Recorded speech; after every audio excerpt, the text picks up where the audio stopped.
Okay clear. देखिए हमने मैंने आपको चैप्टर नंबर 2 बताया था और चैप्टर नंबर 2 में हम डिस्कस कर रहे थे 5 ईयर प्लान।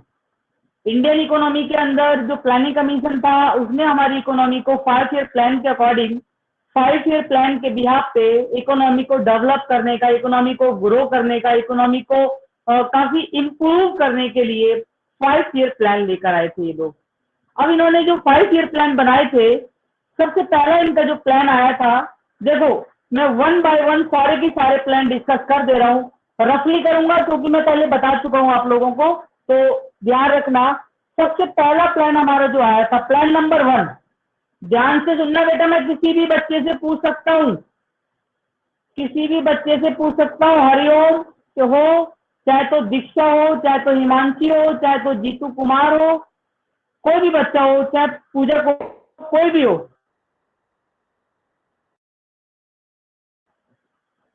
फोकस फोकस रखना, फोकस, और मेरी आवाज को सुनना, ठीक है। तो सबसे पहले जो प्लान आया था उसको फर्स्ट प्लान बोलते हैं, वो 1 अप्रैल, सारे के सारे प्लान 1 अप्रैल को आए थे। 1 अप्रैल, 1 अप्रैल से लेकर के 1951 से ये चला था 31 मार्च 1956, 1956 तक ये पहला प्लान चला था। इसका मेन एम था एग्रीकल्चर सेक्टर को डेवलप करना। इट मीन्स हमारा जो कृषि क्षेत्र था, जो हमारा एग्रीकल्चर जो था उसको डेवलप करना। और दूसरा इसका काम था अपनी इकोनॉमी को क्या करना, अपनी इकोनॉमी के अंदर इक्वालिटी को प्रमोट करना, इक्वालिटी को ज्यादा से ज्यादा करना, देश के अंदर समानता अधिक करना। फिर इसके बाद दूसरा जो प्लान आया था, ये भी 1 अप्रैल को ही आया था। 1 अप्रैल 1956 को स्टार्ट हुआ था और ये चला था 31 मार्च 1961, 1956 में ये आया था और 1961 तक ये चला था। इसका काम था, 2 काम करे थे इसने, अच्छे काम जो करे थे, मेन 2 काम थे। पहला इसने इंडस्ट्रियल प्रोडक्शन को इंक्रीज करा। दूसरे प्लान का जो मेन मोटिव था वो इंडस्ट्रियल डेवलपमेंट करा इन्होंने। दूसरा हैबिट डेवलप, जो थे टाटा बिरला ये सब जो थे, इनको स्टैब्लिश करा गया। क्लियर है? वाला बताना एक बार, जो आपने सेकंड पॉइंट बोला अभी। सेकंड पॉइंट का जो मेन फोकस था वो इंडस्ट्रियल प्रोडक्शन को प्रमोट करना था। हाँ जी, किसको? बिल्कुल कह सकते हो। ये इंडस्ट्री पहले स्टैब्लिश हो गई थी लेकिन इनको डेवलप करने पे काफी फोकस करा गया था। तो डेवलपमेंट पे फोकस ज्यादा करा गया था सेकंड प्लान के अंदर, कि जितने भी हमारे बड़े बड़े जो इंडस्ट्री थे, जिसमें ये पेट्रोलियम,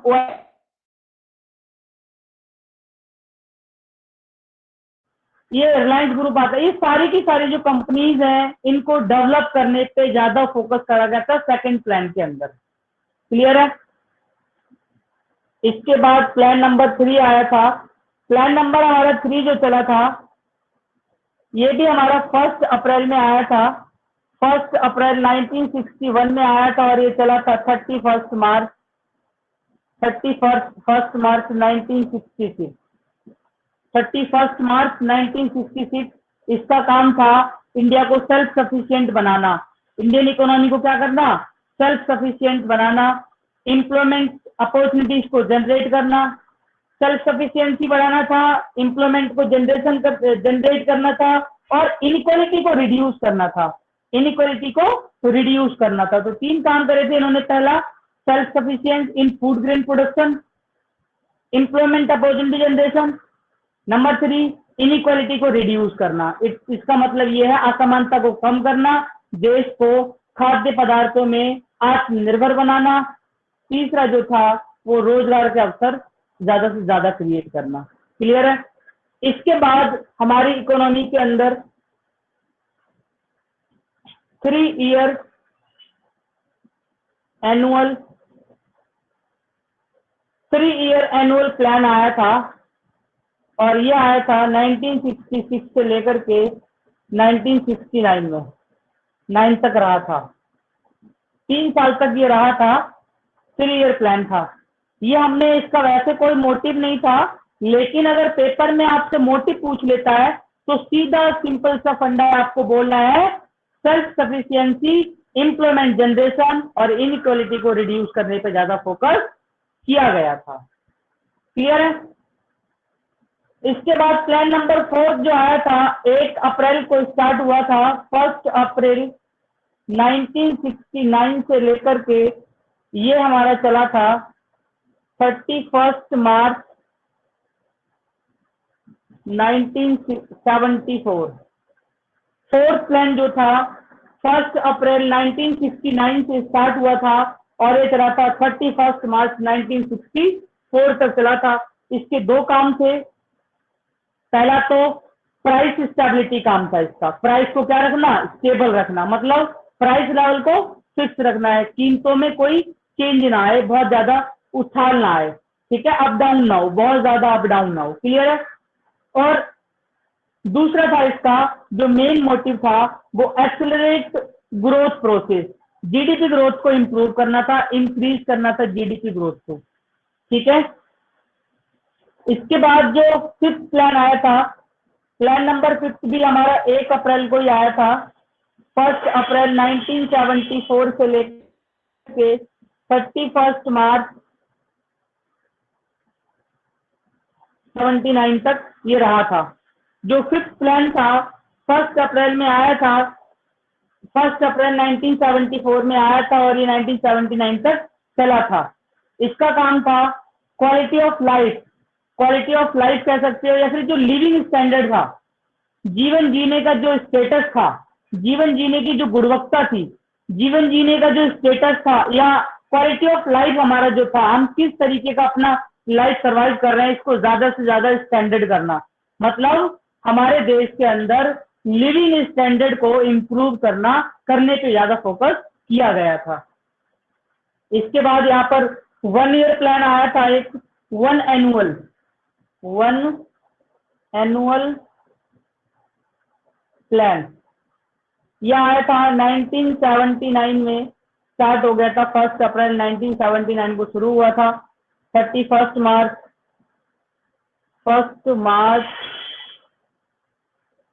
1980 में फिनिश हो गया था। ठीक है, ये 1 साल के लिए बीच में प्लान आ गया था। जैसे कि मैंने आपको पहले भी बताया था कि ये जो 3 ईयर प्लान आया था इसके पीछे भी कुछ न कुछ वजह रही थी। वैसे तो कोई भी जो प्लान बनता है वो 5 साल के लिए बनाया जाता है, लेकिन कोई किसी वजह से इकोनॉमी के अंदर या तो गवर्नमेंट चेंज हो जाती है, या फिर बीच में इलेक्शन आ जाते हैं, या फिर हमारी गवर्नमेंट के साथ कोई मिस हैपनिंग हो जाती है, तो क्या होता है जब दूसरी गवर्नमेंट आती है तो वो अपना प्लान लॉन्च करती है, वो दूसरा प्लान को नहीं चलाती है। वो क्या कहती है कि हम दूसरे का नाम क्यों चलाएं, जब हम आए तो हम अपना नाम चलाएंगे, तो वो अपनी पॉलिसी को लॉन्च करना पसंद करती है। इसीलिए ये बीच बीच में दूसरे प्लान आ जाते हैं। यहाँ तक क्लियर है सब सारे बच्चों को?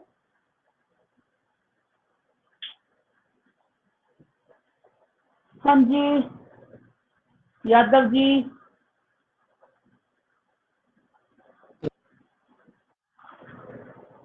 त्यागी जी। तो इस प्लान का मोटिव क्या था? बेटे जो 1 ईयर प्लान आते हैं ना, आप उसमें 2 चीजें बोल सकते हो। जैसे ये 1 ईयर प्लान आया था, इसके ऊपर क्या था 5 ईयर प्लान। 5 ईयर जो प्लान का मोटिव था ना, वही इसका मोटिव कर देना, क्योंकि 1 साल में वो क्या अचीव करेगा। ठीक है, क्या अचीव करेगा, तो या तो आप इसके आगे वाले प्लान का मोटिव डाल सकते हो, या फिर इसके पीछे वाले प्लान का मोटिव डाल सकते हो, कोई भी एक डाल सकते हो, कोई दिक्कत वाली बात नहीं है, क्योंकि बुक वालों ने कोई भी इसका मोटिव नहीं दिया है। जीतू कुमार, जीतू आपकी आवाज नहीं आ रही है। आ रही है? समझ आ रहा है? समझ में आ रहा है? हाँ जी सर। ओके, दीक्षा।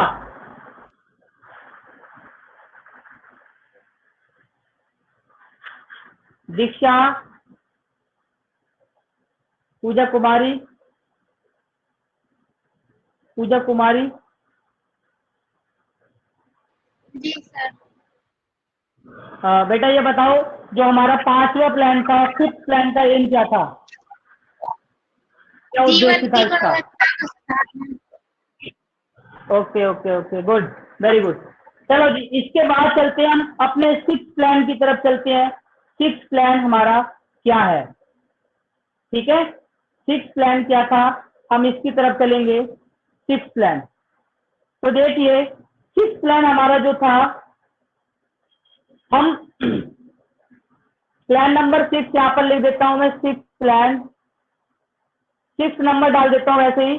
और 6th प्लान हमारा आया था 1 अप्रैल, 1 अप्रैल को शुरू हुआ था 1980 से लेकर के, और ये चला था 1985, 1985 तक चला था। 1 अप्रैल से लेकर के, 1 अप्रैल 1980 से स्टार्ट हुआ था और 31 मार्च 1985 तक ये प्लान चला था।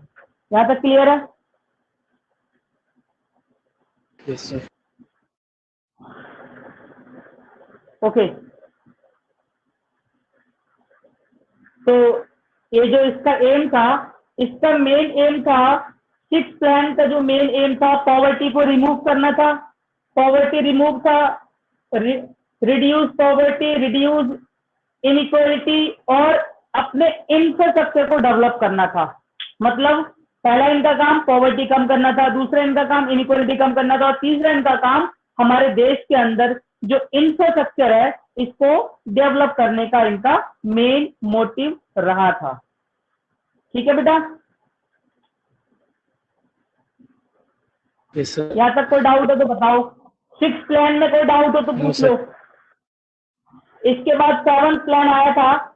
7th प्लान हमारा 1 अप्रैल को शुरू हुआ था 1985 से लेकर के, और ये चला था 1990 31 मार्च, 31 मार्च 1990 तक चला था।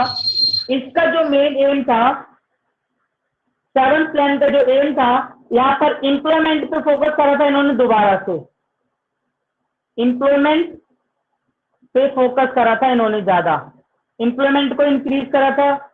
दूसरा इन्होंने एग्रीकल्चर पे फोकस ज्यादा करा था, एग्रीकल्चर पे ज्यादा फोकस करा था, एग्रीकल्चर प्रोडक्शन को इंक्रीज करना था। इसके बाद जो 8th प्लान आया था इनका, 8th प्लान का यहाँ पर मेन एम था fuller utilization of man power, fuller utilization of man power. एक बात ध्यान रखना, इस 8th प्लान से पहले 2 ईयर प्लान आया था। क्या आया था? 2 year plan, 2 year plan. 2 year plan का जो डेट था वो 1990 से लेकर के 1992 तक रहा था। मतलब भाई 1 अप्रैल को आया था ये, और 31 मार्च 1992 तक रहा था। ये जो 2 ईयर प्लान था ये भी सेम एज इट इज वही है जो कि 1 ईयर और 3 ईयर प्लान मैंने वहां पर डिस्कस किए थे। यहां तक क्लियर है? इसके बाद हम चलते हैं अपना 8th प्लान पे। 8वां जो प्लान था, 8th प्लान हमारा कब स्टार्ट हुआ था? 1 अप्रैल को शुरू हुआ था, 1 अप्रैल 1992 में आया था ये, और 31 मार्च 1997, मतलब 1997 तक ये रहा था 8th प्लान। इसका काम था fuller utilization of man power था। Fuller utilization of man power के साथ साथ यहाँ पर एलिमेंट्री एजुकेशन को क्या करा गया था? यूनिवर्सलाइजेशन करा गया था, यूनिवर्सलाइजेशन ऑफ एलिमेंट्री एजुकेशन, और इंफ्रास्ट्रक्चर को काफी स्ट्रॉन्ग करा गया था, काफी डेवलप करा गया था। तो 8th प्लान के 3 एम थे। पहला एम एलिमेंट्री एजुकेशन को इंप्रूव करना था, दूसरा एम यहाँ पर मैन पावर को यूज करना था अच्छे से, full utilization of man power. Third जो था इनका अपने इंफ्रास्ट्रक्चर को डेवलप करने का काम इन्होंने रखा था। यहाँ तक क्लियर है तो बता दो। तो पहला सर एक बार रिपीट करना। ये 8 plan, yes sir. Plan number 8 के 3 मोटिव थे। पहला काम, एलिमेंट्री एजुकेशन को यूनिवर्सलाइजेशन कर देना। Universalization of elementary education first, universalization of elementary education, जिसमें 6 से लेकर के 14 साल तक के बच्चों को फ्री शिक्षा दिलाई जाती थी। ये 1992 में से लेकर के 1997 तक ये प्रोग्राम चला था। इनका काम था 6 साल से लेकर के 14 साल तक के बीच में जो बच्चे आते हैं उन सारे बच्चों को free of cost education provide करानी थी, पहला काम। दूसरा काम ये था कि हमारे देश के अंदर जो पढ़े लिखे लोग थे या जो ह्यूमन कैपिटल फॉर्मेशन थे उनको ज्यादा से ज्यादा यूटिलाइज करना, मैन पावर को अच्छे तरीके से यूज करना सिखाना। तीसरा काम इनका था अपने देश के अंदर जो इंफ्रास्ट्रक्चर है इसको ज्यादा अच्छे से स्ट्रॉन्ग कर देना। डेवलप तो कर चुके थे लेकिन उन्हीं चीजों को और ज्यादा स्ट्रॉन्ग बना रहे थे, मजबूत बना रहे थे, जिससे कि हमारी हेल्थ अच्छी हो जाए, हमारी एजुकेशन अच्छी हो जाए, हमारे यहाँ टेक्निकल चीजें अच्छी हो जाए, हमारे यहाँ पर रोड ट्रांसपोर्ट अच्छा हो जाए। इन सारी चीजों पे इन्होंने वर्क करा था 5 सालों तक। क्लियर है बेटा सभी बच्चों को? यस बेटे जी किसी बच्चे को डाउट है तो पूछ लो, अगर है तो पूछो, नहीं है तो कोई बात नहीं, मैं किसी बच्चे का नाम लेके पूछ सकता हूँ। No doubt. Okay, 9th plan जो हमारा आया था 1 अप्रैल को आया था। 9th प्लान 1 अप्रैल 1997 में आया था और ये 31 मार्च 2002 तक रहा था। इनका काम था एग्रीकल्चर के साथ साथ agriculture and rural development,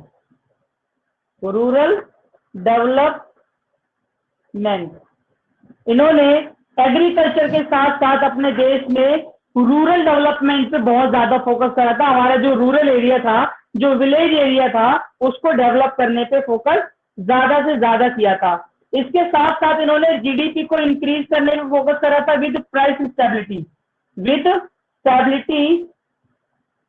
stability in price level, मतलब प्राइस को ध्यान में रखते हुए इन्होंने जीडीपी को इंप्रूव करने की कोशिश करी। और तीसरा सबसे मेन पॉइंट जो था यहाँ पर इन्होंने checking on population growth, time to time they check population in our country. हमारे देश की ये इन लोगों ने पॉपुलेशन चेक करने शुरू कर दी कि इंडिया की पॉपुलेशन किस तरीके से ग्रो कर रही है, किस तरीके से क्या इसमें चेंजेस आ रहे हैं, ये चीज इन्होंने नोटिस करी थी। ये एक हमारे लिए बहुत नया पॉइंट है प्लान नंबर 9 का।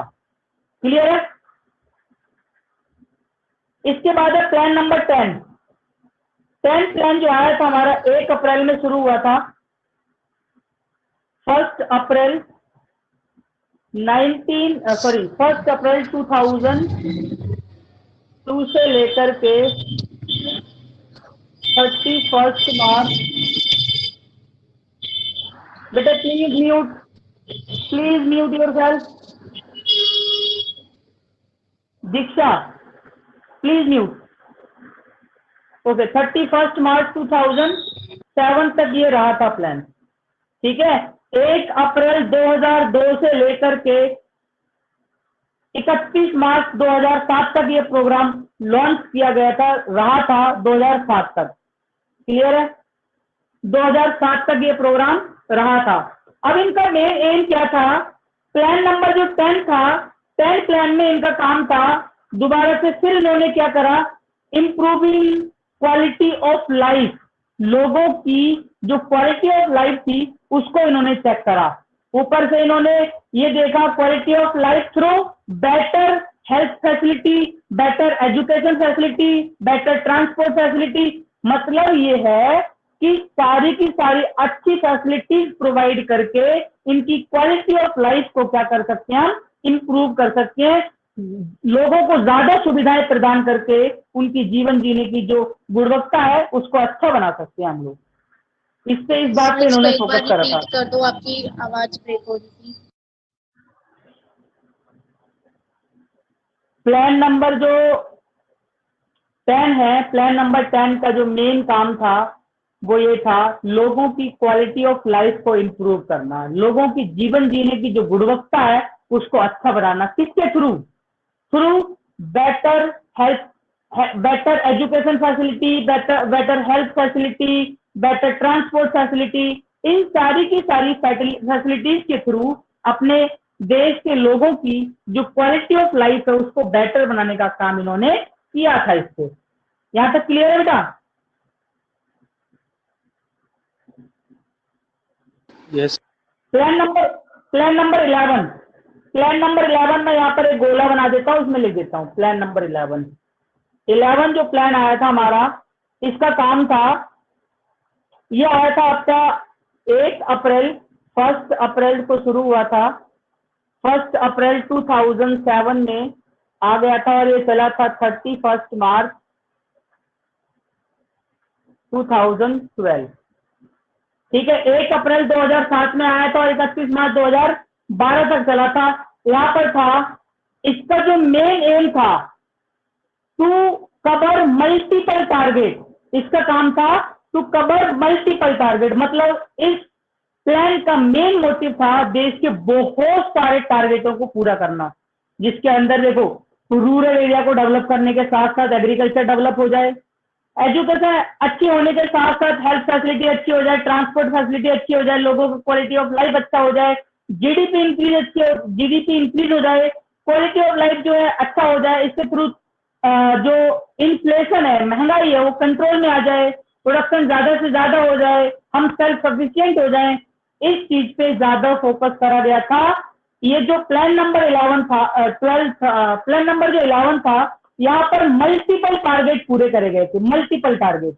ठीक है, तो लिख लेना, मल्टीपल टारगेट के अंदर कुछ चीजें आप अगर नोट करना चाहो तो लिख सकते हो, improve quality of education, public health services and reduce inequality, increase high quality job and environment पे प्रोटेक्शन लगा दिया था। एनवायरमेंट प्रोटेक्शन, एनवायरमेंट को काफी ज्यादा ध्यान में रखा गया था कि एनवायरमेंट हमारा अच्छा रहे। यहां तक क्लियर है बेटा?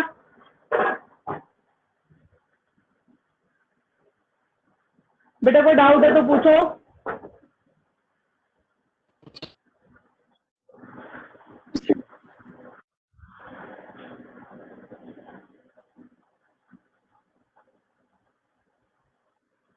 यहां तक कोई डाउट है? अच्छा, इसमें No, पूरा sir. दिख रहा है, कवर हो रहा है पूरा? Yes, sir. पूरा दिख रहा है ना? थोड़ा और पीछे कर देता हूँ, 1 मिनट। लो जी, अब पूरा दिखेगा। इसमें किसी बच्चे को स्क्रीनशॉट लेना हो तो वो भी ले सकता है। सारे के सारे प्लान है इसके अंदर, स्टार्टिंग डेट सब लिखी हुई है। यहाँ पर याद रखना, ये जो 11 प्लान है, 11 प्लान में they cover multiple target. Multiple target में मैं फिर बता रहा हूँ, improve quality of education, quality of health facility, transport facility, inequality को रिड्यूस करा गया था, और इसमें एनवायरमेंट को प्रोटेक्ट करा गया था, GDP increase with social, sorry rural area को डेवलप किया था, जीडीपी को भी थोड़ा ग्रोथ किया था। जी जी, वेरी गुड।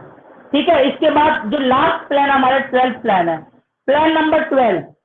प्लान नंबर 12 का जो मेन एम था, ये आया था 1 अप्रैल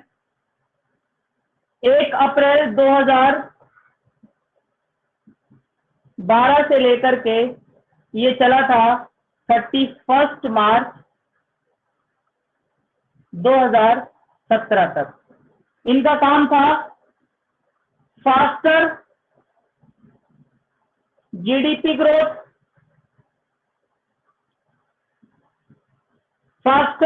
ग्रोथ, एंड सस्टेनेबल डेवलपमेंट। इसका काम सस्टेनेबल डेवलपमेंट भी था।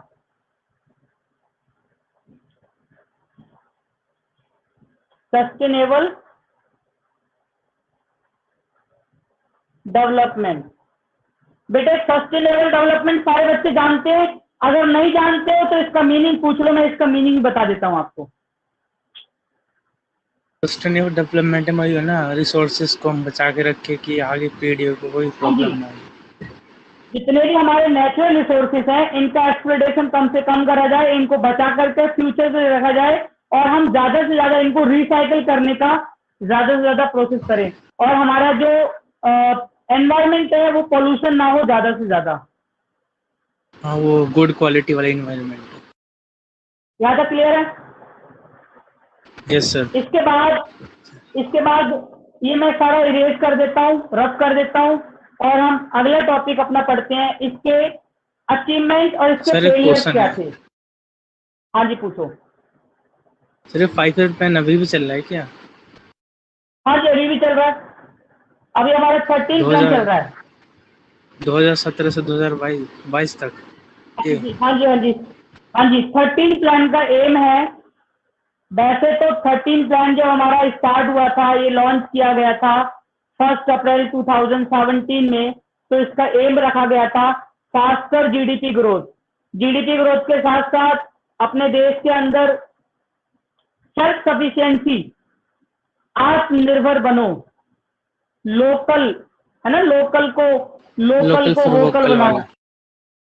हाँ जी, हाँ जी, ये इंडिया के सिस्टम माल चलाया को था ज्यादा मोदी। देख आता है। हाँ जी, ब्रांडिंग को लेकर काम करा गया था इससे ज्यादा से ज्यादा। बीच में ये कोविड आ गया, तो कोविड की वजह से थोड़ी सी प्रॉब्लम हो गई। अब सर किसके देखते हैं ऊपर कि चलो, क्या वर्ड बोला आपने? मैंने ये बोला कि ब्रांडिंग जो थी ना, ब्रांडिंग, प्रोडक्ट ब्रांडिंग, अच्छा, ब्रांडिंग जो थी।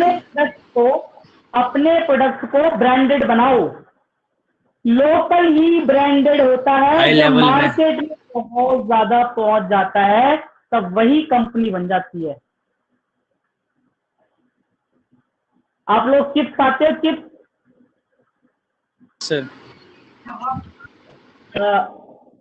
एक 5 रुपए का पैकेट आता है डायमंड वाला चिप्स, हाँ, डायमंड लेस बहुत सारे आते हैं, अनडायमंड वाले। लेकिन आज वो ब्रांडेड बन गया है। हाँ सर। ठीक है, तो लोकल ही ब्रांडेड बन जाती है। तो अब हम बात करते हैं इसकी अचीवमेंट, इसके achievement of planning.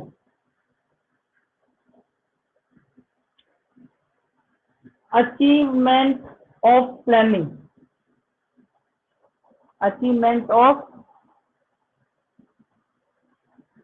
Planning, planning की अचीवमेंट क्या थी, इसकी सक्सेस क्या थी।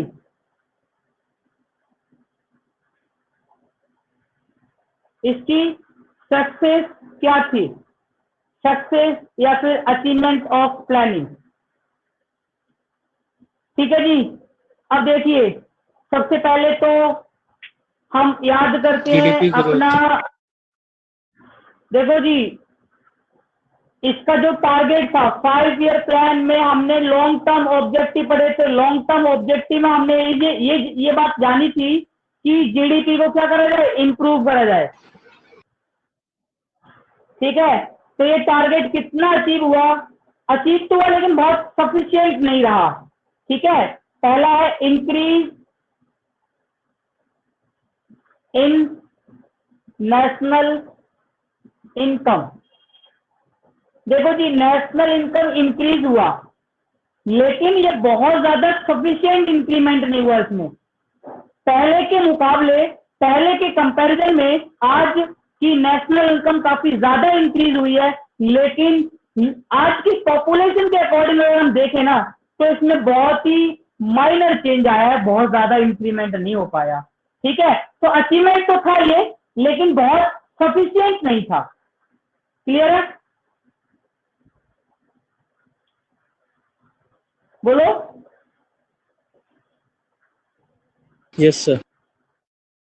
ओके, नंबर 2, इंक्रीज इन पर कैपिटल इनकम। पर कैपिटल इनकम या कैपिटा बोल सकते हो आप, पर कैपिटा इनकम। मतलब यह है, पर कैपिटल इनकम का मतलब है प्रति व्यक्ति आय में वृद्धि। ये भी एक अच्छी खासी अचीवमेंट हुई थी हमारे देश के अंदर। पहले लोगों की जो पर कैपिटल इनकम थी बहुत कम थी, लेकिन धीरे धीरे इसमें काफी इंक्रीमेंट हुआ। और जब हम प्लान लेकर आए, इंक्रीमेंट होने का मेन मोटिव था वो ये था कि हमारी इकोनॉमी के अंदर हर 5 साल का एक अपना अलग टारगेट हुआ करता था। पहले इंडस्ट्री को देखा इन्होंने, फिर उन्होंने एग्रीकल्चर को देखा, फिर इन्होंने अपने सर्विस सेक्टर को देखा, फिर हेल्थ को देखा, फिर एजुकेशन को देखा, फिर पॉपुलेशन को देखा, फिर प्राइस को कंट्रोल करा, फिर जीडीपी को इंक्रीज करा।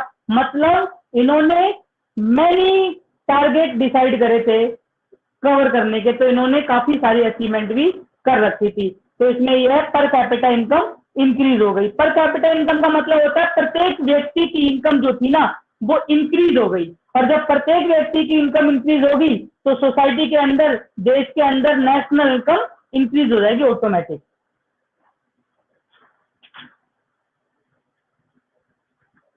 इसके बाद है अगला,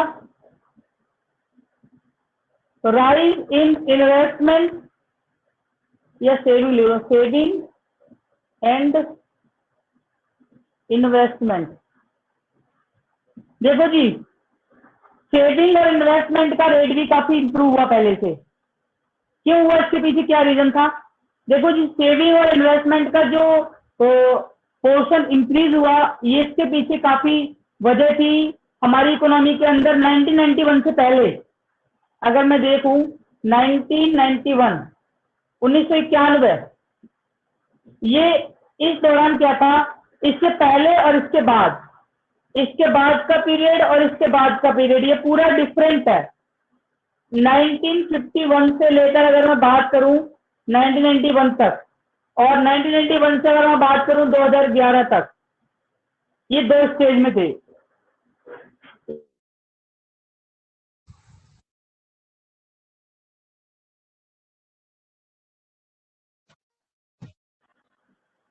सुनिए, इससे पहले सभी को आवाज आ रही है?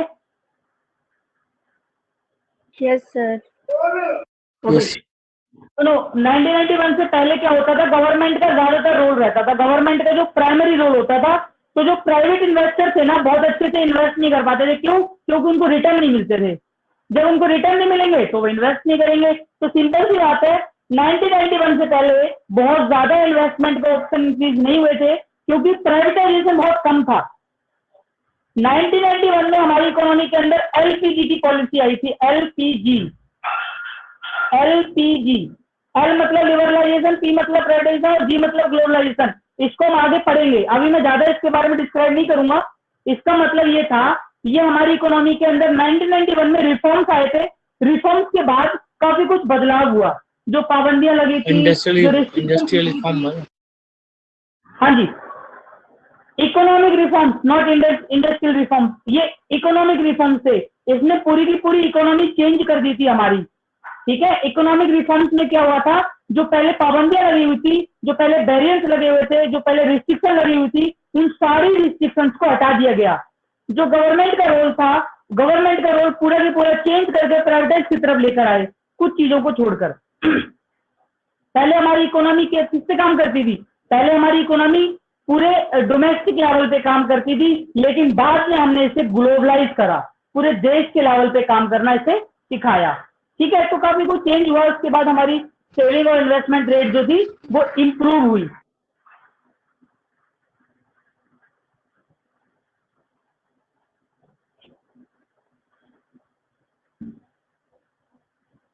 इसके बाद है फोर्थ। हाँ बेटा, institutional and technical changes in agriculture.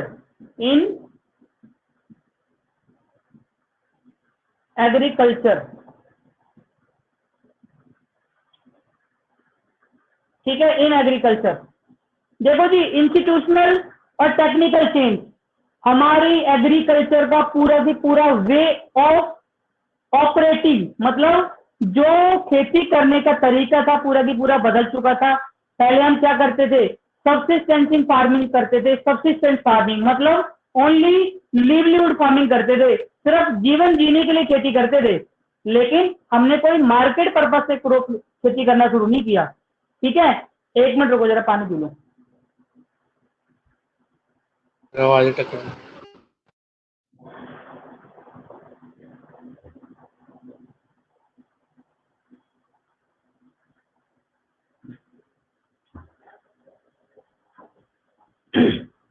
बोलते बोलते गला सूख जाता है।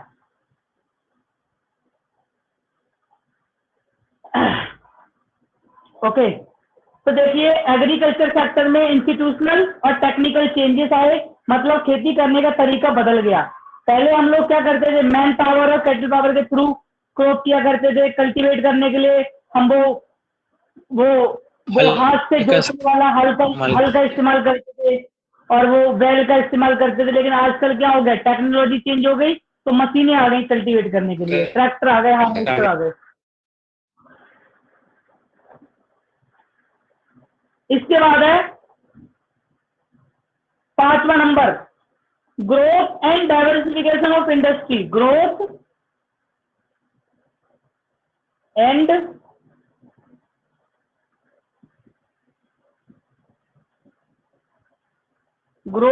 Diversification of industry. देखो जी, समृद्धि हुआ हमारे देश के अंदर, ग्रोथ रेट बढ़ गई, इसका मतलब जीडीपी इंक्रीज हुई, और डाइवर्सिफिकेशन हुआ इसके अंदर। डाइवर्सिफिकेशन का मतलब है हमारे यहाँ पर काफी ज्यादा विविधीकरण, various type of commodities production होने लग गई। बहुत सारे प्रकार के जो गुड्स थे, वस्तुएं थी, वो पैदा होने लगी हमारे देश के अंदर, प्रोड्यूस होने लग गई। Growth and diversification of industrial sector. Industries के अंदर काफी डाइवर्सिफिकेशन हुआ, different type of technology India के अंदर आने लग गई, और ये भी हमारे लिए काफी एक अच्छा अचीवमेंट हुआ। इन्होंने हमारे यहाँ पर एक सनराइज क्रिएट कर दिया। हमारे यहाँ पर एक सनराइज का मतलब है इंडस्ट्रियल सेक्टर के अंदर इलेक्ट्रॉनिक मार्केट काफी स्ट्रॉन्ग हो चुकी है।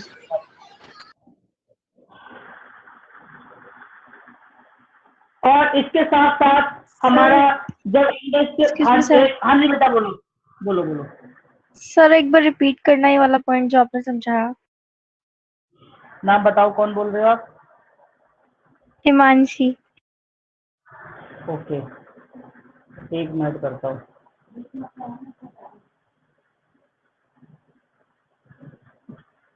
ठीक है, अब बोलो बेटा, क्या रिपीट करूं? सर ये diversification of industry.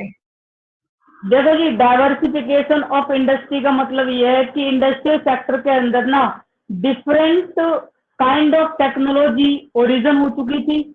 Different kind of goods produce करने वाली टेक्नोलॉजी जो थी उसका ओरिजिन हो गया था। इससे हमारी ग्रोथ रेट तो बढ़ी, ग्रोथ रेट के साथ साथ क्या हुआ, उसमें डिफरेंट कैटेगरी के गुड्स इंक्रीज होने लग गए। जैसे कि एग्जांपल के तौर पे, आज आप कोई भी चीज सोच लो कि मुझे ये बनाना है, ये प्रोडक्शन करना है, ऑलरेडी मार्केट में उसका प्रोडक्ट आ रहा होगा। कुछ भी सोच लो, प्रोडक्ट ऑलरेडी मार्केट के अंदर आ रहा होगा। तो ये क्या है, ये हमारा इनोवेशन है, ये हमारा डाइवर्सिफिकेशन है। Different type of goods economy के अंदर प्रोड्यूस होने लग गए टेक्नोलॉजी इंप्रूव होने की वजह से। Okay Himanshi? Okay sir. Okay, इसके बाद है इकोनॉमिक इंफ्रास्ट्रक्चर। बेटे, इकोनॉमिक इंफ्रास्ट्रक्चर का मतलब होता है कि हमारे यहाँ पर ट्रांसपोर्टेशन, देखो जी, इंफ्रास्ट्रक्चर और दूसरा होता है इकोनॉमिक इंफ्रास्ट्रक्चर। तो पहले मैं बात करता हूं इकोनॉमिक इंफ्रास्ट्रक्चर की। इंफ्रास्ट्रक्चर एक तरह का होता है बेस, हमारी इकोनॉमी का बेस, जैसे कि irrigation facilities, transport facilities, communication facilities, संचार हो गए, सारी की सारी किस्में आती है आर्थिक आधार, इसके अंदर आती है। यहां तक क्लियर है? दूसरा वन है सामाजिक आधारित संरचना, सोशल इंफ्रास्ट्रक्चर। तो इसके अंदर देखो एजुकेशन आती है, हेल्थ आती है। एजुकेशन और हेल्थ को यहाँ पर मेन की पॉइंट मानते हैं। और सोशल सर्विसेज भी कह सकते हो। क्लियर है बेटा? यहाँ तक कोई डाउट है तो पूछ लो।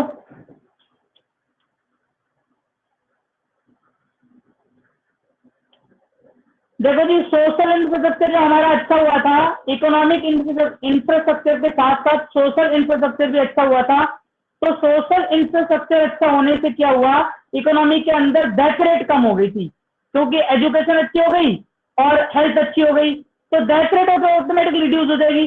जो लोग पढ़ेंगे लिखेंगे, उनको पता है जीवन कैसे जीना है, लाइफ कैसे अपनी मेंटेन करनी है, हेल्थ के मामले में अवेयरनेस हमारे देश के अंदर बढ़ गई, तो इससे हमारे देश के अंदर क्या हुआ, डेथ रेट कम हो गई, हमारे लिए प्लस पॉइंट था।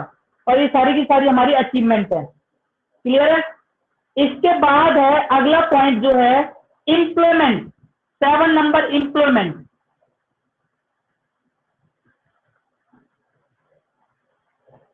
एम्प्लॉयमेंट बेटा, रोजगार के अवसर ज्यादा हो गए। रोजगार मतलब यहाँ पर देश में हमारा वहां था ना फुल एम्प्लॉयमेंट टारगेट था, लॉन्ग टर्म प्लान का हमने देखा था, लॉन्ग टर्म ऑब्जेक्टिव था फुल एम्प्लॉयमेंट, वो यहाँ पर अचीव हुआ था। हमारे यहाँ पर बहुत सारे एम्प्लॉयमेंट अपॉर्चुनिटीज बढ़ गई थी, लेकिन एम्प्लॉयमेंट अपॉर्चुनिटी इंक्रीज तो हुई, पॉपुलेशन के अकॉर्डिंग वो बहुत ज्यादा सफिशियंट नहीं है, आज भी बहुत सारे लोग अनएम्प्लॉयड है। ठीक है, तो ये अचीवमेंट भी था हमारा और ये हमारे लिए ठीक भी नहीं था, ठीक तो था लेकिन बहुत कम ठीक था। और इसके बाद है लास्ट पॉइंट, हमारा इंटरनेशनल ट्रेड अच्छा हो गया था, इंप्रूव इंटरनेशनल ट्रेड। क्यों? क्योंकि हमने ग्लोबल इकोनॉमिक पॉलिसी यूज करने लग गए, ग्लोबलाइजेशन ज्यादा करा। जब ग्लोबलाइजेशन ज्यादा करते हैं तो इकोनॉमी के अंदर जो गुड्स का प्रमोशन वो जल्दी होता है। क्लियर है? तो ये सारी हमारी क्या थी, अचीवमेंट थे हमारे। बेटा किसी को डाउट है तो पूछ सकते हो।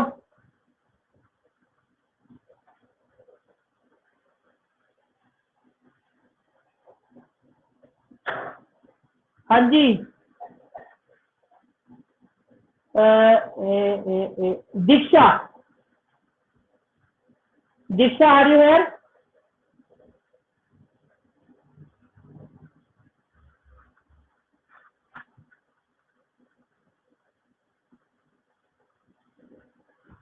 दीक्षा, I think she is not here. So Himanshi, Yes, sir. याद रखना कल सुबह क्लास में आएगी ना दीक्षा, याद दिलवा Yes, देना sir. मुझे। Okay, sir. ओके, ये बताओ, ये अचीवमेंट कौन बच्चा जल्दी से एक बार रिवाइज करवाएगा फटाफट? सर मैं बताऊं? हाँ जी, यादव बताओ, आप बताओ यादव जी। First थी increase in national income, second था increase in per capita income, third rise in saving investment, four institutional and technical change in agriculture, fifth था growth and diversification of industries, sixth था economic ओके infrastructure और social infrastructure, seventh था employment, eighth था improve international okay trade. Okay, इसके बाद are you here?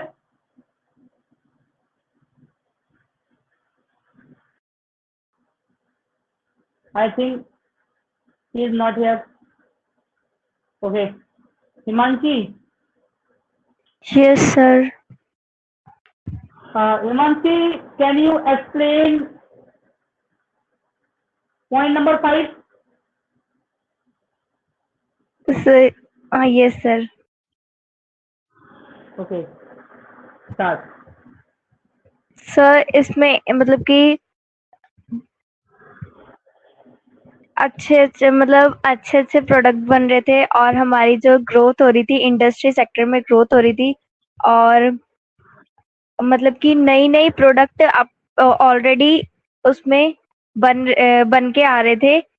हम जो product बनाने की सोचते थे वो मार्केट में पहले से ही मिलेगा हमें वो प्रोडक्ट, तो इसलिए इंडस्ट्रियल सेक्टर भी इम्प्रूव हो रहा था और ये इसकी हमारी प्लानिंग की अचीवमेंट थी। ओके। हरिओम।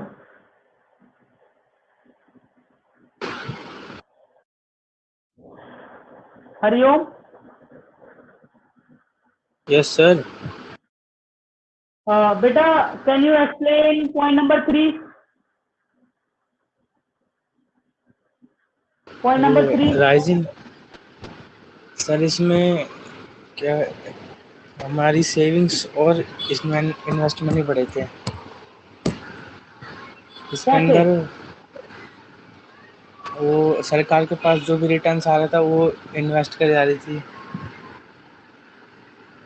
ओके। सर इतना। और और लोग सेविंग पे ज़्यादा ध्यान दे रहे थे। ओके। और सर ये 2 पॉइंट ही है, पता है। ओके। जीतू। ओके। कुमारी, पूजा कुमारी। जी सर। बेटा, आपको इसमें क्या समझ आया? जो भी समझ में आया मुझे बता दो। कोई भी पॉइंट, कोई भी एक पॉइंट आप समझा दो जो भी आपको समझ में आया।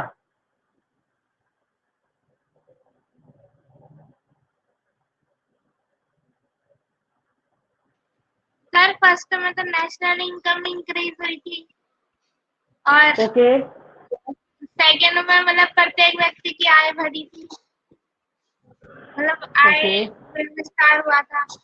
और थर्ड में ये बताओ, सेविंग्स। ये बताओ, सुनो सुनो सुनो। बेटे जी, ये बताओ कि नेशनल इनकम कैसे इंक्रीज हुई होगी? कुछ एक तरीका बता दो कि सर इस तरीके से नेशनल इनकम इंक्रीज हो सकती है, आपके पॉइंट ऑफ व्यू से, जो आपको समझ में आया। मैं आपको ये डिसाइड नहीं कर रहा कि सही आया या अच्छा अच्छा अच्छा बोला या खराब बोला, बस बोलना है आपको। बोलो।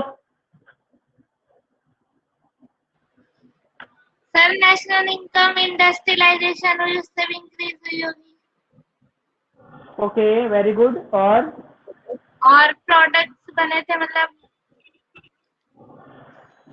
होम एग्रीकल्चर में जो डिस्ट्रीब्यूशन हुआ था। हाँ एग्रीकल्चर से भी हुई होगी। Okay okay okay okay, no issue. सुनिए, अब इन पॉइंटों को एक बार अपने घर पे बैठ के किताब में पढ़ना। कल एक बार फिर इसको डिसाइड, दोबारा से डिसाइड कराऊंगा। सेम कल फिर होगी, फिर ज्वाइन करना, रिकैप कराऊंगा और अच्छे से फिर समझाऊंगा ताकि आपके सारे के सारे डाउट क्लियर हो जाएं। ठीक है बेटा? Yes okay sir. Himanshi, Pooja. Yes sir. ठीक है। ठीक है सर, ठीक है। यहाँ पर नहीं है। Okay, tata, bye bye, okay sir. Good night.